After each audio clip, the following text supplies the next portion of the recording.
rejection that comes from the opposite sex. And sometimes we might feel like the gift of who we are has been tainted, or that it's been rejected and we don't think anybody even wants to receive our gift anymore. That can be a tough place, a place of temptation where we want to maybe compromise our values and the way that we've been called to live.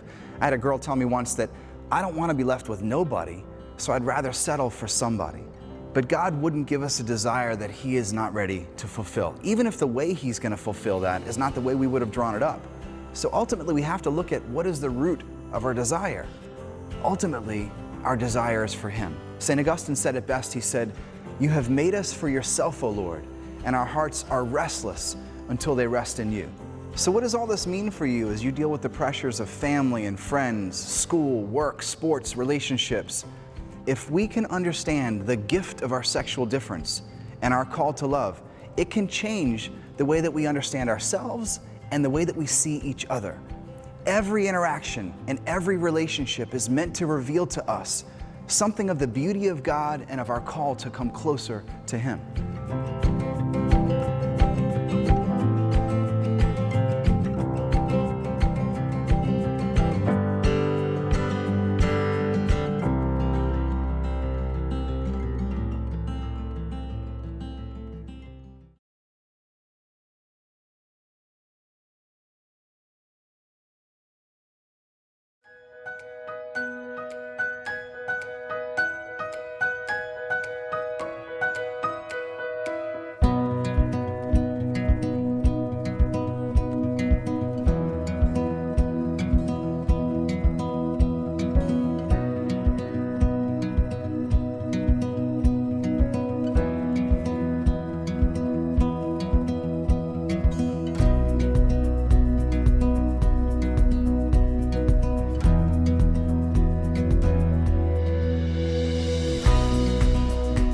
Have you ever wondered why we wear clothes? Regardless of the weather or event or mood, what we wear and how we wear it is an absolute necessity. Clothing the naked is even a work of mercy. So what's the big deal about being naked, and why is clothing so important? My sisters and I love to see those YouTube videos that talk about how fashions and styles have changed over the years. Looking at the past 100 years alone, you can see how the long dresses and the top hats of the 1900s moved on to the pinup styles and the suspenders of the 40s, onto the Ray-Bans, leg warmers of the 80s, to now. It's fascinating to see. Clothing has been a huge part of culture, and it's going to be this way until the end of the world. But it wasn't always this way. You've heard it said that Adam and Eve in the garden were naked without shame. This means they were able to see and love each other in a perfect way, without lust, without any need to cover themselves. God gave this beautiful gift to Adam and Eve in order for them to see each other. We tragically lost this when original sin entered the world. So we wear clothing now not to hide ourselves, but in order to allow ourselves to be truly seen the way God intended, with love, wonder, and awe.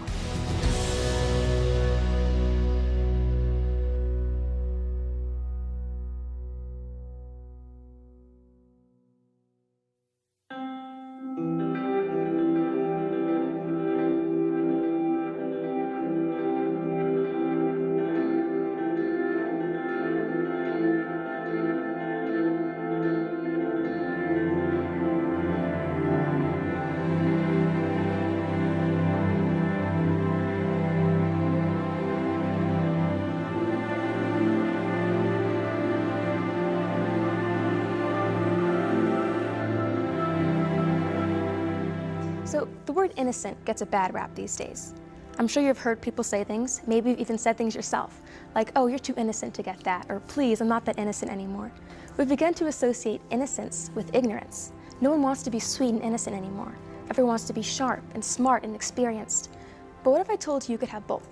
What if you could be experienced and still have innocence? So you remember the story of God's creation of Adam and Eve. Adam is in the garden, and besides the animals, he's alone. As Adam begins to name the animals, he comes to realize how alone he is, and he longs for that communion with another.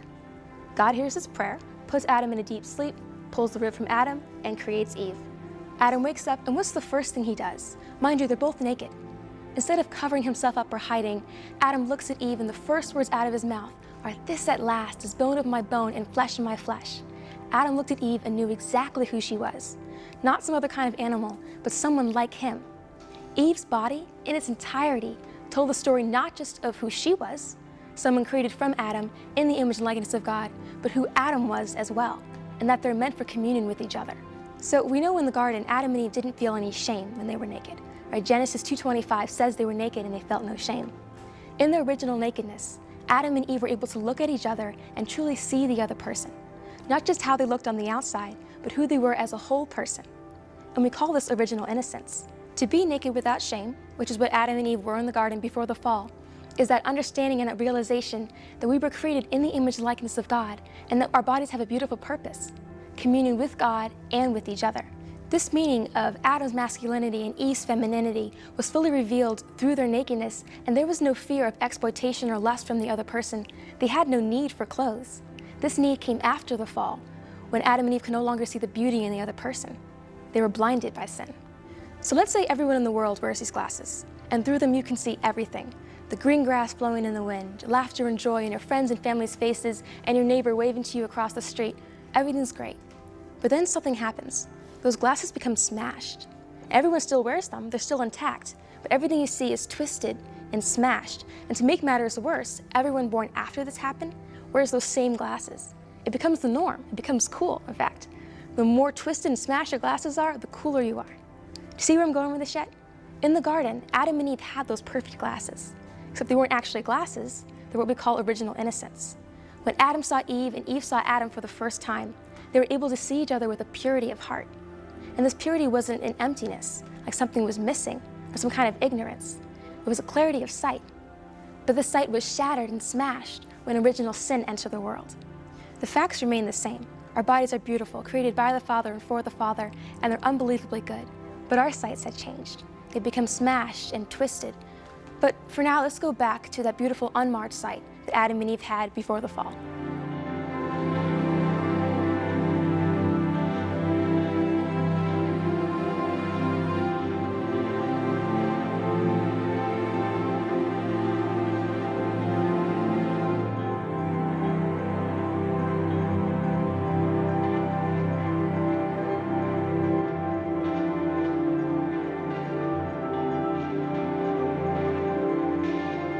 This ability to see the other clearly is what St. John Paul II calls the peace of the interior gaze.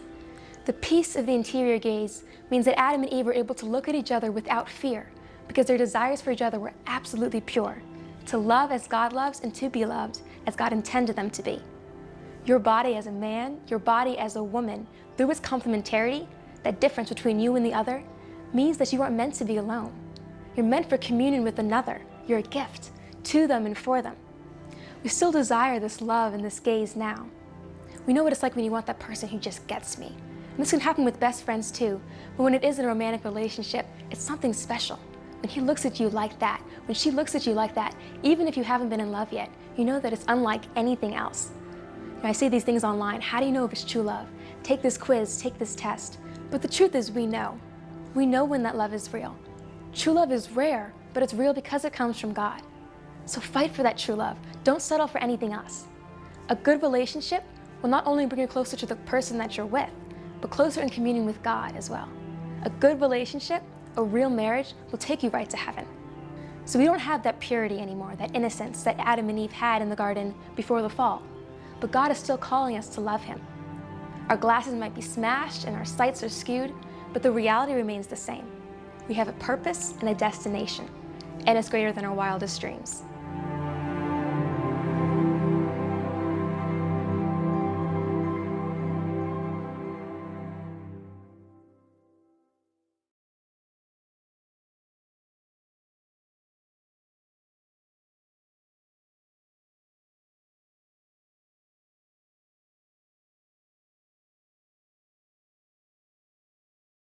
When I was growing up, I went to an all-boys high school, and right next to our campus was the all-girls high school. And once in a while, one of the young women would wander onto our campus, and when that would happen, time would kind of stand still. You could imagine one high school girl and 1,000 high school boys. I mean, it was, oh, woman, you know? I mean, it wasn't that bad. It was actually much worse. But the point is that the sight of her body, not just her invisible soul, but the sight of her body was revealing something to us, that it's not good for man to be alone. And in a general sense, we were made for each other. Now, when Adam originally saw Eve, it was different. Because before sin, he experienced sexual desire in a totally pure way. And I know that that sounds bizarre, sexual desire in a pure way, but because of the purity of his heart, the beauty of her body did not distract him from seeing the dignity that she possessed as a person. In fact, it was precisely her body that revealed his call to love her. He could see that she was made in the image and likeness of God, and he was being called to love her as God loves her. Now, I know this is really hard to understand because we've all been raised in this culture where what's sexual is over here, and what's sacred and spiritual is over here, and what's erotic is over there, and what's ethical is over here. But in the beginning, it was not so. In fact, in the very beginning, Adam and Eve were able to see what John Paul called the spousal meaning of their body. So what he's saying is that the body and its masculinity and its femininity reveals that we're called to love. We're called to make a gift of ourselves. And we can do this in all kinds of ways, whether it be a vocation to the priesthood, a religious life, to the married life, through an act of service. But ultimately, we're called to make a gift of ourselves to God. And this isn't only the central concept of the theology of the body. This is foundational to what it means to be a human being. To be a human, we need to understand that we've been created to make a gift of ourselves, to find ourselves in a sincere gift of self. Now, unfortunately, because of original sin, John Paul said that the spousal meaning of the body has been obscured. Our sexuality and even what it means to be human is not what it used to be at the beginning. Because think about it. When we see another person's body, do we instinctively think that we should love them? I mean, more often than not, the sight of the body isn't an invitation to love, it can be an invitation to lust, where the value of the body almost becomes more important than the value of the person themselves. Or what happens just as often is if I'm not sufficiently attracted to that person's body, I don't give them the dignity that they deserve. Now, John Paul knew that we had lost sight of the spousal meaning of the body, and so he wanted to restore it. And I think what he did to our understanding of sexuality is very similar to what he did to the Sistine Chapel. Now, you may know that when Michelangelo first painted the Sistine Chapel, there was nudity all over the place. And some people in Italy just had a fit over this. They said, all this nakedness, this does not belong in a papal chapel. This belongs in a house of prostitution. This belongs in a bar or a tavern, not a chapel for the Pope. And they told Michelangelo, cover it up, make it suitable. And he said no. So they said, okay. And when he died, they went ahead and just painted over the nudity loincloths. They even chiseled out of the wall the entire painting of Saint Blaise. Why? Because he was facing in the direction of Saint Catherine of Alexandria, who was nude. So they chiseled him out of the wall and repainted him facing Jesus instead. Now, I'm sure the people who were doing this had the best of intentions. They just want to be modest, but they weren't revealing their purity by covering up the human body. In fact, they were revealing the impurity of their hearts. They didn't even know how to look at the human body except through this lens of lust. And so what John Paul II did centuries later was he ordered for this Sistine Chapel to be restored to its original glory. And so what he did, he had artists and specialists of restoration come in, and they used special chemicals to peel away the top level of the paint, to take away the centuries of grime and grit and stuff that had just kind of covered the walls, so Michelangelo's original design could be seen in all of its glory. And John Paul's basically done the same thing with our understanding of human sexuality, to peel away the sin and the misunderstanding so we can see God's original plan for human love. And in doing this, he didn't just give us like a list of regulations and rules with sexuality. He invited us to listen deep into our own hearts for an echo of the Garden of Eden, where Adam and Eve could see each other's body and intuit that as an invitation to love. Now, this isn't just pie-in-the-sky theology. This can actually be lived out. In fact, in the early church, there was a story of this bishop. His name was Bishop Nonus, and there's different versions of this story and legends, but the general idea is this. He was walking out of a cathedral with other bishops, and walking down the street on the opposite side was a prostitute, just dressed to kill. And most of the bishops, upon seeing her, immediately put their eyes down. Oh, you can't look, it's a prostitute, that's bad. But Bishop Nonus didn't. He looked intently upon her as she was walking by. And as she was passing by, some of the bishops with their heads down looked and saw Bishop Nonus looking at her, and they said, Bishop Nonus, you can't look, it's a prostitute. And they stopped because there were tears coming down his cheek. And he said, did her beauty delight you? Indeed, it delighted me. But how sad that such beauty should be sold to the lusts of men. And when he looked at this woman, she was pierced in the heart. that no one had looked at her like that, not like some thing to be used for their gratification, but looking at her as a sister in humanity. And the way he looked at her pierced her heart. And later she came back to the church to find him, and she sought instruction in the faith. And not only did she become a Christian, she became a canonized saint in the Catholic Church, Saint Pelagia, the harlot. There's power in the way we look at the human body. Most of us didn't grow up with this idea of sexuality. Most of us were taught that it's kind of a list of rules and regulations. You know, the body is an occasion of sin, and, you know, sexuality is something that's just a temptation. But as a guy, I really need to ask myself, are women's bodies just billions of temptations from hell? Or are they billions of reminders of the beauty of heaven? We need to relearn how to look at the human body, and not just the bodies of others, but the bodies of ourselves. And so this is the spousal meaning of the body, that we're called to make a gift of ourselves to others and ultimately to God. John Paul II knew that we were searching for meaning. And what the theology body teaches us is that the meaning of life is stamped into our sexuality as male and female, to love like God by making a total gift of ourselves.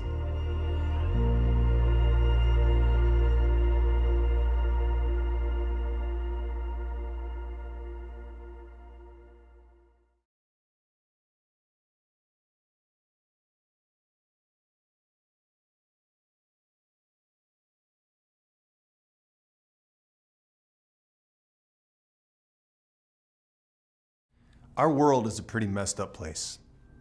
In fact, our lives are pretty messed up. When you think about the fall, we go back to when that all started. It started when sin entered the world. And I remember, talking to one of my little girls one time. She was only 6 years old, and we were explaining, it was during Advent, we were talking about our story and all that kind of stuff. And so we talked about the fall, and we talked about Adam and Eve and taking the apple, the whole thing, and she started to cry. And I did not expect that. It just kind of took me by surprise. And even as we went up, I tucked her into bed, she was still crying. Why did they choose that? What, it's not fair. And I think there is a part of us, if you really think about it, like, wow, why did they ruin that for all of us? It's kind of forever ruined. It's not fair. I didn't eat the apple. But I want to go back and take a closer look at that story because it does affect us. And I think that maybe we don't have a full understanding of that sometimes, and we just think of it as two people eating an apple and God getting mad. So think back, first of all, like what would you imagine the Garden of Eden to look like? I bet it was pretty awesome.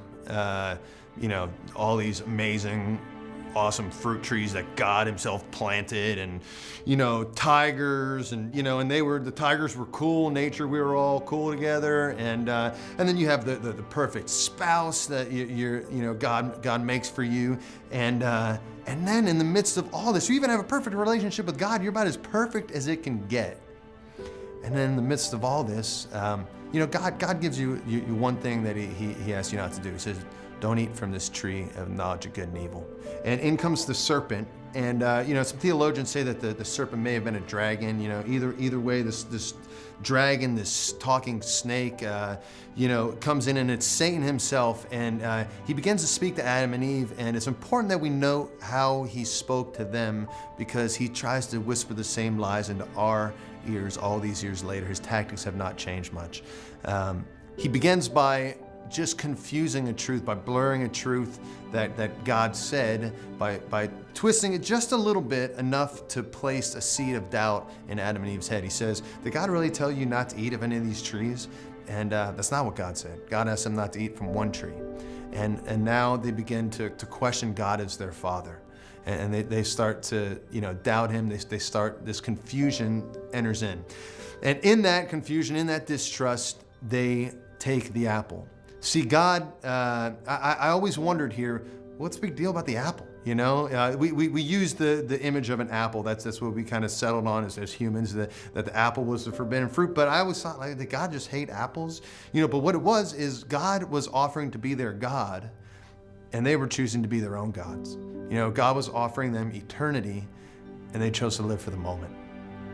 So ultimately, what's important here is that we realize that this isn't just something two people screwed it up for everyone. What's important is that we realize that this is still the choices that we're making. We're still getting tricked in the same way. We're still, ultimately in a distrust of our Father, we make this stupid move and we choose to live for the moment.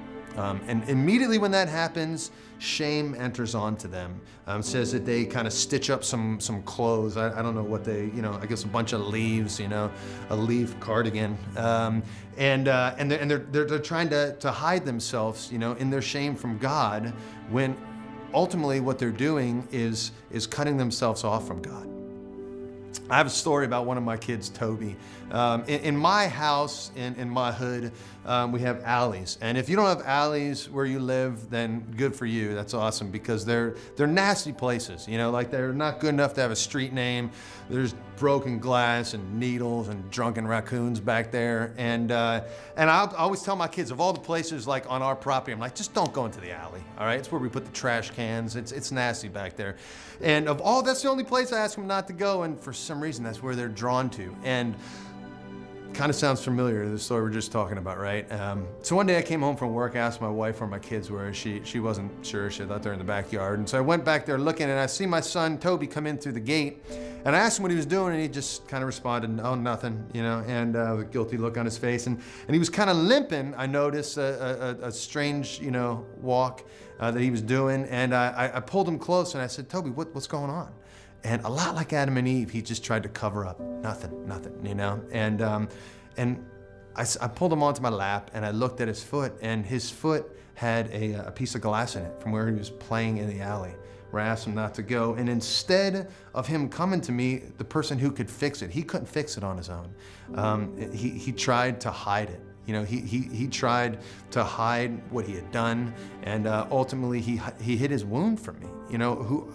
Who could help him out, and ultimately we do that to God a lot. We think, well, I'm not going to let God see who I am. If God knew the thoughts that I had, the things that I've done, and so we cower, we hide in our shame, and it cuts us off from God. But the strange thing about shame is that it doesn't just cut us off from God. It also cuts us off from each other. It's much like sin. Our sin always affects our relationship with God. It always hurts our relationship with God, but it also hurts our relationship with each other. It's kind of a weird thing about sin. But if you think about it, like shame, I know what I've done. The weight of that is on me, and so I start to think, man, if my buddy only knew the things that I've thought about, the things that I've looked at, the things I've done, oh, I'm never gonna tell him. It keeps us away, it keeps people at a distance, it keeps God at a distance, and this shame could be a really bad thing. Now, JP2 also makes some distinctions that there's some positive elements to shame. The reality that, we see the value, we see the dignity in our body as something we need to protect. That's modesty. Modesty is protecting the value of our body, that we have something more to offer than just our body. Now, the greatest news in the whole world is this, that we have a God who we can come to naked and unashamed. He's a perfect God whose mercy is perfect. That same mercy that met Adam and Eve meets us today and will meet us in the future. Now, opposite of that, we have Satan, who sees our sin and he calls us by our sin. He wants us to attach who we are, our